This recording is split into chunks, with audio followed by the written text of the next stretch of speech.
اعوذ باللہ من الشیطان الرجیم، بسم اللہ الرحمن الرحیم۔ محترم خواتین و حضرات، ڈاکٹر آصف اظہار آپ کے ساتھ۔ خواتین و حضرات، ہمارے کچھ دوستوں نے کمنٹ کر کے ہماری ویڈیوز پر اس بات کا اظہار کیا کہ مائستینیا گریوس بیماری کے بارے میں ان کو بتایا جائے۔ آج بات کرتے ہیں مائستینیا گریوس کے بارے میں کہ مائستینیا گریوس کیا چیز ہے۔ اکثر اوقات جو لوگ مائستینیا گریوس بیماری کا شکار ہوتے ہیں، ہوتا یوں ہے کہ وہ صبح کے وقت اٹھتے ہیں، جب تک ان کی ایکٹیویٹی نہ ہو ان کی باڈی جو ہے وہ توانا رہتی ہے، اور جیسے ان کی ایکٹیویٹی سٹارٹ ہوتی ہے اور ان میں تھکن کے آثار نمودار ہونا شروع ہوتے ہیں تو ان کی باڈی جو ہے وہ لوز ہونا شروع ہو جاتی ہے، ان کے مسلز جو ہیں وہ کام کرنا چھوڑ دیتے ہیں اور ان کی باڈی میں ایک عجیب قسم کی جو ہے تو ویکنس آ جاتی ہے۔ اسی طرح ان کی آنکھیں جو ہیں وہ ادھ کھلی سی ہوتی ہیں، ان کو غنودگی سی ہوتی ہے اور ان کی آنکھیں جو ہے وہ کھول نہیں سکتے۔ اسے آکولر مائستینیا کہا جاتا ہے۔ اب ایسے کنڈیشنز میں یہ ہوتا ہے کہ انیشلی جب یہ بیماری سٹارٹ ہوتی ہے تو اس میں یہ ہوتا ہے کہ تھکن کے آثار بہت جلد نمودار ہونا شروع ہو جاتے ہیں، اور خصوصاً جب شام کا وقت آنے لگتا ہے تو پورا دن بندے نے گزارا ہوتا ہے، شام کے وقت ان کے تھکن کے آثار ہوتے ہیں، ان کی آنکھیں جو ہیں وہ نیم کھلی حالت میں ہوتی ہیں، یعنی dropping of the eyelids, ان کی آنکھیں جو ہیں وہ بند ہونے لگتی ہیں اور وہ بہت کوشش کر کے بھی اپنی آنکھیں نہیں کھول سکتے، اور اس کی وجہ سے ان کی آنکھوں کی موومنٹ جو ہے، یعنی آئی بال کی موومنٹ جو ہے وہ کم ہونے لگتی ہے، ان کو ڈپلوپیا یعنی ڈبل ویژن، ایک چیز دو نظر آتی ہے۔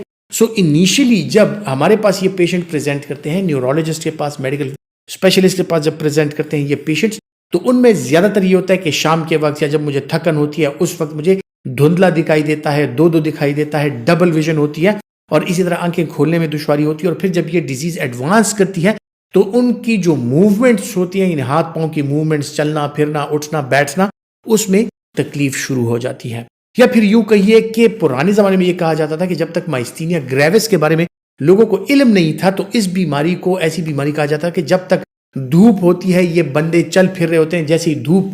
ختم ہوتی ہے تو ان بندوں کی انرجی ختم ہو جاتی ہے، یعنی اس کا دھوپ سے کوئی لینا دینا نہیں تھا، بلکہ اس کا دن کے وقت جو ایکٹیویٹی ہوتی تھی اس میں تھکن کی وجہ سے، اور پھر ہوتے ہوتے ان کا انرجی لیول شام تک بہت ڈاؤن ہو جاتا تھا، تو اس وجہ سے اس کو دھوپ کی بیماری کہا جاتا تھا کہ جب تک دھوپ ہوتی ہے تو ان لوگوں کی باڈی چارج ہوتی ہے، اور جب تک دھوپ ختم ہو جاتی ہے رات کو ان میں دم خم نہیں رہتا اور یہ بالکل مردہ حالت میں چلے جاتے ہیں۔ کسی کو اگر یہ کنڈیشنز ہوں کہ ان میں زیادہ تر ان کو تھکن ہوتی ہے، ڈپلوپیا ہوتا ہے، آنکھوں کی جو موومنٹ ہوتی ہے، سر کی جو موومنٹ ہوتی ہے، اور خصوصاً جو مائستینیا گریوس پھر بڑھ جائے، اس کنڈیشن میں پوری باڈی کی موومنٹ وہ ڈیفیکلٹ ہو جاتی ہے۔ جب آپ انیشلی موومنٹ سٹارٹ کرتے ہیں آپ کی موومنٹ ٹھیک ہوتی ہے، آہستہ آہستہ سے آپ کی موومنٹ سلو ہوتی جاتی ہے، کم ہوتی جاتی ہے، اور پھر اس میں فورس ختم ہو جاتی ہے۔ اس کنڈیشن کو ڈائگنوز کرنے کے لیے آج کل مختلف قسم کے ٹیسٹ اویلیبل ہیں، چونکہ یہ بیماری ایسی ہے کہ جو آپ کا نرو ہے اور آپ کے مسل فائبرز ہیں ان کے درمیان جو اینڈنگ ہے یا سائنیپٹک کلیفٹ ان کو کہا جاتا ہے، نیورو مسکولر جنکشن ان کو کہا جاتا ہے۔ نیورو مسکولر جنکشن پہ ایسے ہوتا ہے کہ نیورو مسکولر جنکشن پہ ایسیٹائل کولین ایک نیورو ٹرانسمیٹر ہے جو آتا ہے، اور وہی ایسیٹائل کولین آپ کے مسل کو کنٹریکٹ کرنے میں، امپلس کو پاس کرنے میں مدد فراہم کرتا ہے۔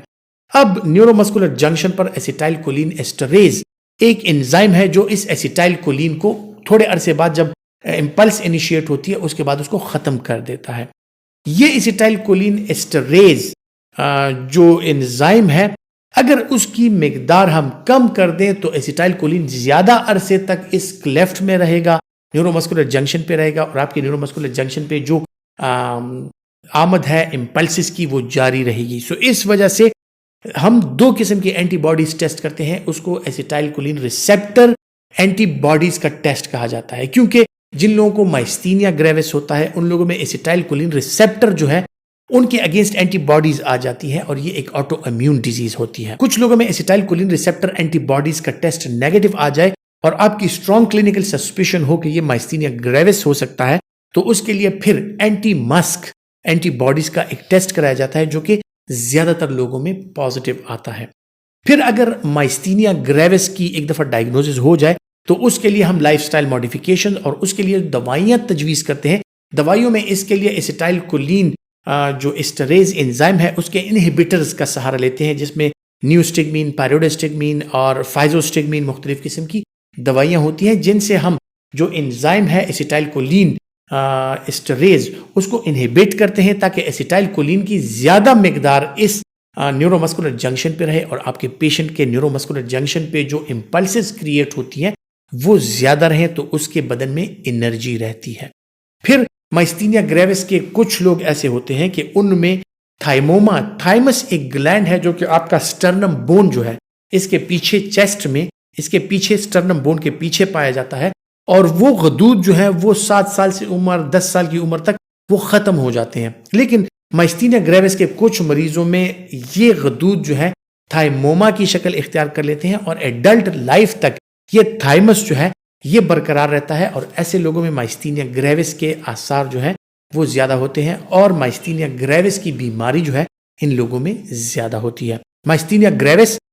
یہ اکثر اوقات جب بہت ایڈوانس سٹیج میں چلی جائے تو پیشنٹ اسے بہت تنگ بھی آ سکتے ہیں، جان لیوا بھی ثابت ہو سکتی ہے. لیکن جب تک یہ بیماری لیمیٹڈ ہو، آکولر مائستینیا یا تھوڑا سا مائستینیا ہو، زیادہ سیویریٹی والا نہ ہو، تو وہ دوائیوں کے ساتھ کنٹرول رہتا ہے. مائستینک کرائسس ایک ایسی بیماری ہے جس میں مائستینیا گریوس کا بیمار جو ہے وہ ایک دم سے اس کی باڈی بے جان ہو جاتی ہے اور اس کو دوائیوں کے ذریعے پھر آپ کو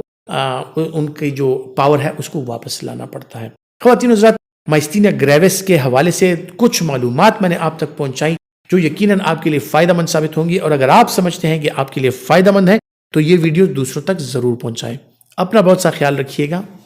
اللہ حافظ.